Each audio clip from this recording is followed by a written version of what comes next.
This presentation on Malcolm X is presented by Reiss and Cheye as Assessment 2 for SWB 333. Malcolm X was born as Malcolm Little in Omaha, Nebraska in 1925 to Earl and Louise Little. He was one of 10 children, and his father was a Baptist minister in the area under the Marcus Garvey-led United Negro Improvement Association. In 1929, Earl Little was found dead across train tracks in Lenin, Michigan, and his death was labeled a suicide.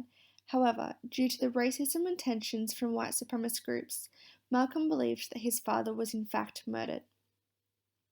As a result, his mother entered institutionalized care, and him and his siblings entered the state care system, getting separated into various families. Malcolm was an intelligent man, and he was academically gifted, which made him a natural-born leader. He left school in grade 8, and he was told he would never achieve his dreams of becoming a lawyer due to being African American, and he was often demeaned and discouraged, leaving him often feeling humiliated and exploited in his relationships with white peers. At 20 years old, he was incarcerated as a result of being caught for theft with another African American and 2 white females. Although the reduced sentencing of the females in comparison to the 6.5 years he served was reflective of the attitudes towards him and the black Americans of the time. He had many motivations.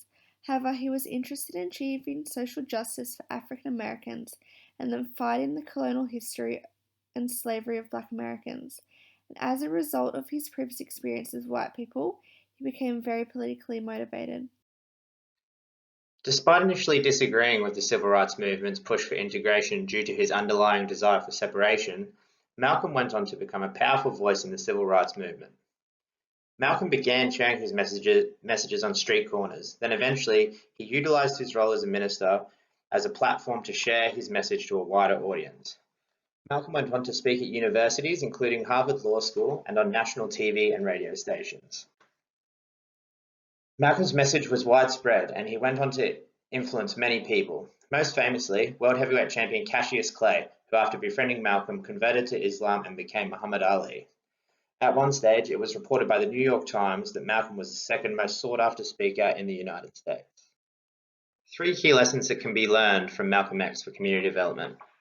The insights of Malcolm X allow us to understand that the most disadvantaged groups within society all around the world live in communities that lack community-based institutions that should be accessible to all people.